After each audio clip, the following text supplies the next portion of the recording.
Hi, my name's Ellie, and welcome to the Easy Channel. It's where we keep things simple and easy. We will be discussing the curly girl method. Oftentimes you'll hear crazy things like co-wash, deep condition, no poo, low pool, sulfates, parabens, wah! And it gets all really confusing, so I'm hoping I can kind of clear some of this up for you. The curly girl method is based off of the book by Lorraine Massey. I have it right here. It's called The Curly Girl Handbook, or Curly Girl. The Handbook. The Curly Girl Handbook is available online or in bookstores for about $10, or if you're cheap like me, you can just get it from the public library. So who's the curly girl method for anyways? It's for anyone, not just girls, who has naturally wavy, curly, or kinky hair. So if you have straight hair currently, and you don't naturally have curly hair, this method isn't going to make your hair curly. Essentially what it does is it just kind of encourages your hair to return to its natural state. So how do you know if you have curly hair? Well, there's 3 ways that you can tell. Method number 1 is that you were born with it. So when you came out of the womb, you just had curly locks of hair, or when you were a toddler, when you were little, sometime in your childhood. This is because it's before you have the opportunity to really damage your hair. Method number 2, if you're like me, you weren't born with curly hair, but it was in your genetics. So oftentimes once we reach puberty, new hormones start blasting off, all that talk about like, well, when you get older, your body starts to change. That's the case with your hair. So your hair might have started to get curly after you started puberty. The third method is that you're kind of noticing curls now. So you might have been one of those people who had kind of curly hair start to develop once you reached puberty, but you also might have really damaged your hair at that period of time. So if you're just kind of like taking a couple days, like you're camping or something, and you didn't really get the chance to wash your hair, you might notice that your hair is starting to get a little wavy. Or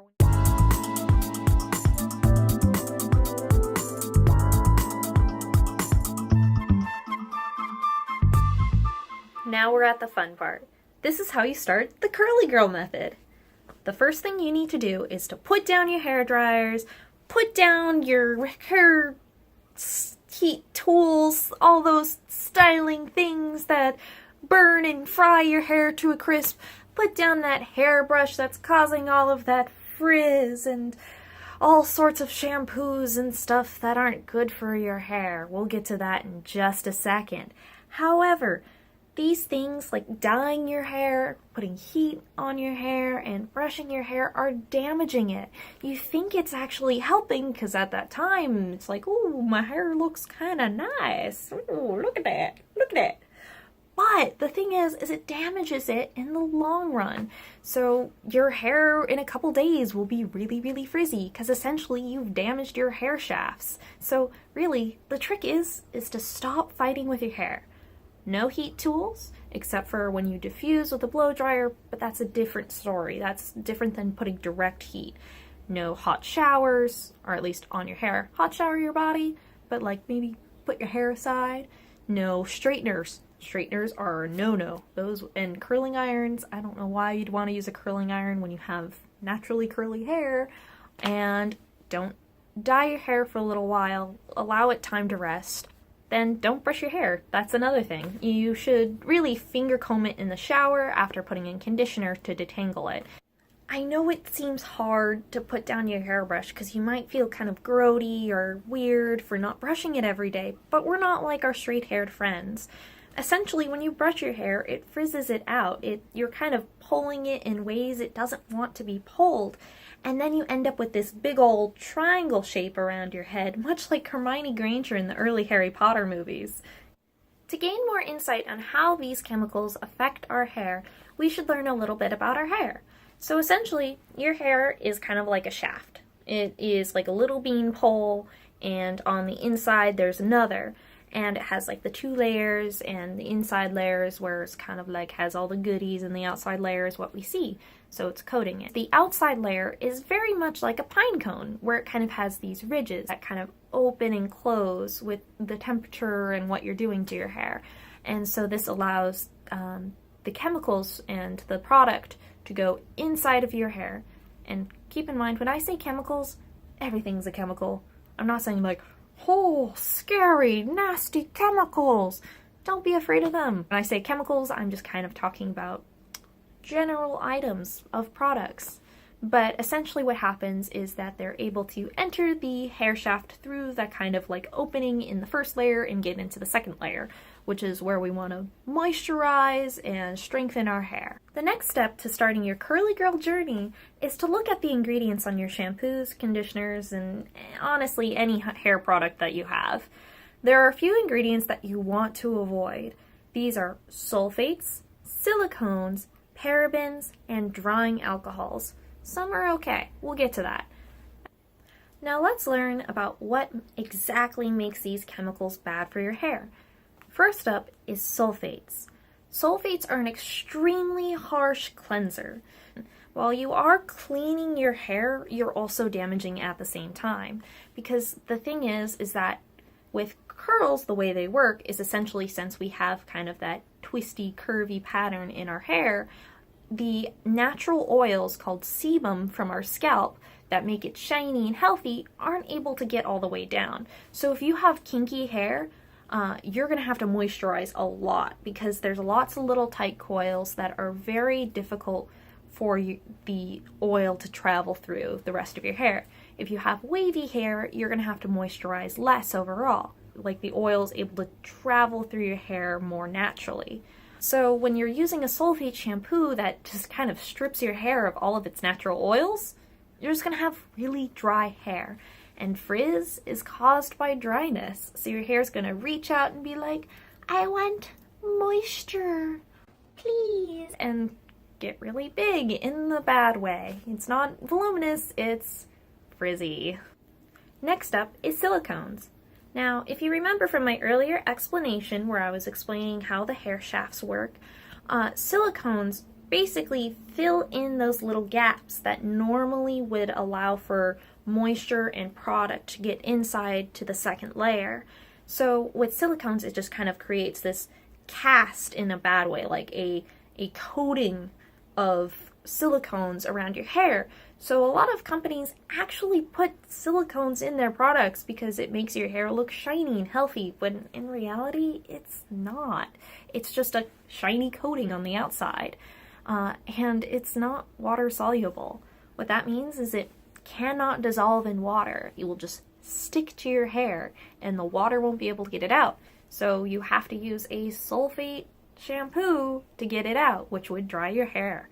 So curly girls are oftentimes in this horrible cycle where they have silicones put in their hair from their conditioners to make it look shiny and healthy, and then they have to wash it with sulfates to get it out, and then it gets frizzier, and then they put more conditioner to make it look shiny and healthy with silicones on it, and then it gets more frizzy after washing it with sulfates. I'm sorry. So be sure to look at the ingredients because these are two things you really, really, really don't want in your hair products. Now, I mentioned that silicones are oftentimes in conditioners, but they're also in detanglers and hairsprays and all sorts of things. So check the ingredients. Anything that ends with cone at the end is likely a silicone. If you're just starting the curly girl method and you look at your conditioner and you're like, oh no, it has a ton of silicones in it. What do I do? What you need to do is you need to do one last cleansing wash with your sulfate shampoo, because after that, you'll be able to have all of the silicones out of your hair and they won't just stick to it. If you just start the curly girl method and X out sulfate shampoo without getting rid of the silicones in your hair, then you're just going to have a bunch of silicones stuck to your hair and it's never going to come off. So sulfates are a really harsh cleanser, but you need to use them one more time to get them out. Be sure to do one last cleanse with sulfate shampoo to get out all the silicones. Please. The next item you should avoid is parabens. Now, not all curly girls actually choose to avoid this one, and there's a reason for it. Parabens are the chemical that companies place in food, cosmetics, and hair products in order to prevent fungus and mold and other microorganisms from growing in those products. It's really cheap for them, and it makes sense since you don't want a bunch of fungus in there. However, scientists have found that it can copy the effects of the hormone estrogen, and can have negative health effects when ingested.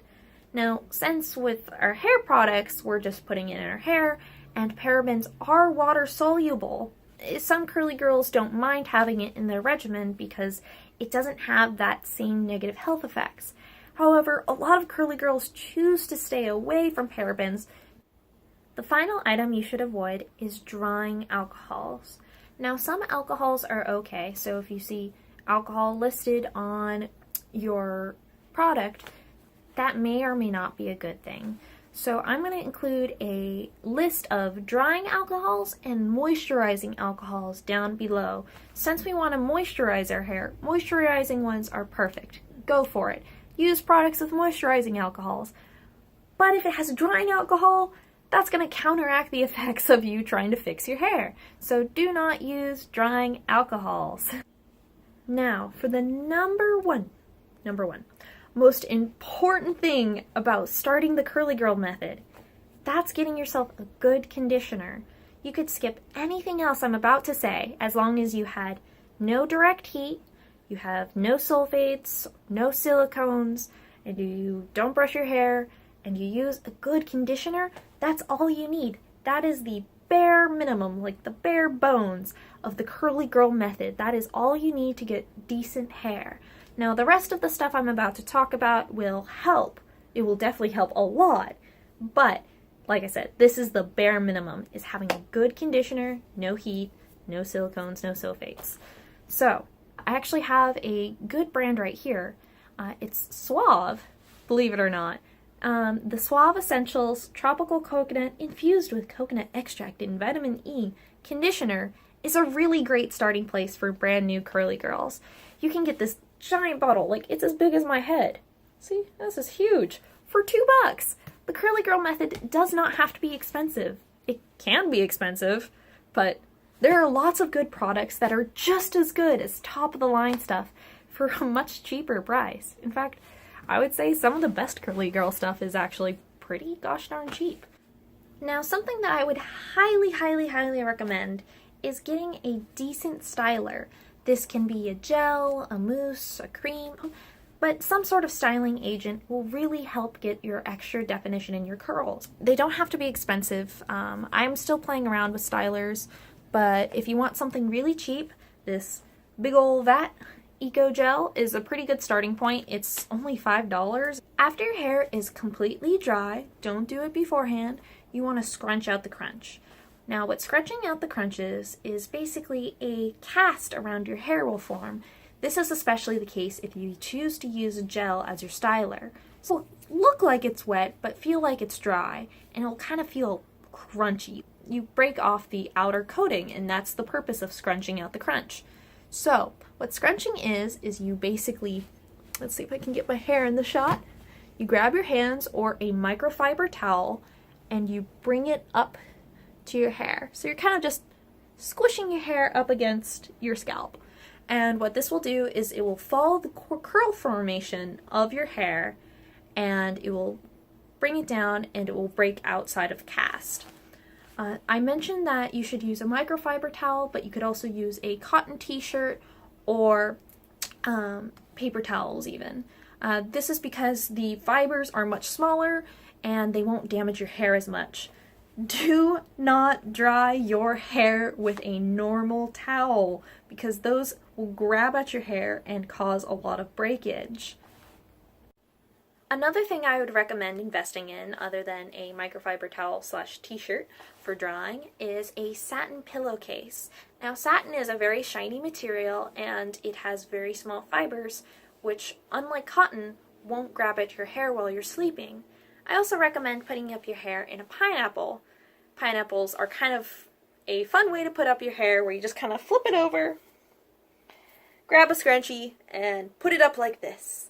I choose to kind of fold it over again and create a bun-like thing like this.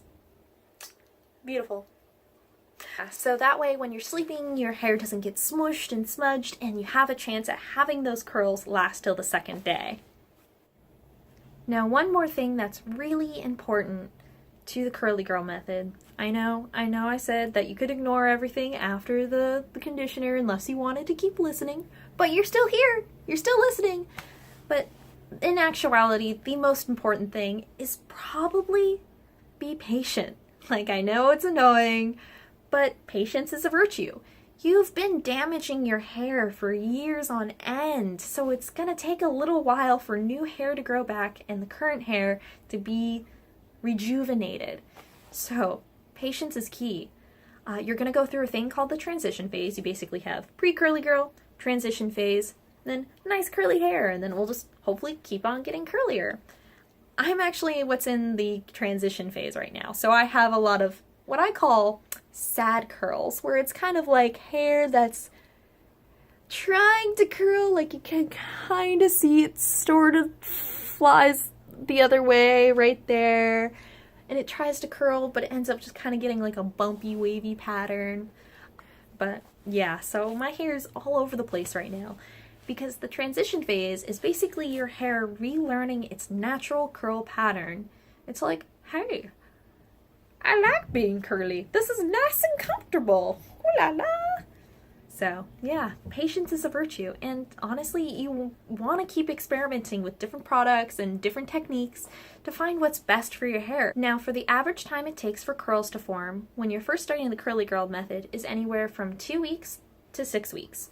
I'm currently at week 3, so it might take a little bit longer or it might be a little bit shorter for you. It just depends on the amount of damage you have. You just have to persevere. I'm only on week 3, and I'm hoping that I can pass on whatever new things I learned to other newbies. That's all for today. I hope you learned something new and you enjoyed my video. If you'd like to continue seeing my curly girl progress, you can follow me on Instagram on CGM Diary. Hope you hit the subscribe button so you can keep seeing videos of mine that I make in the future. Hopefully there will be lots. And have a wonderful day. Bye!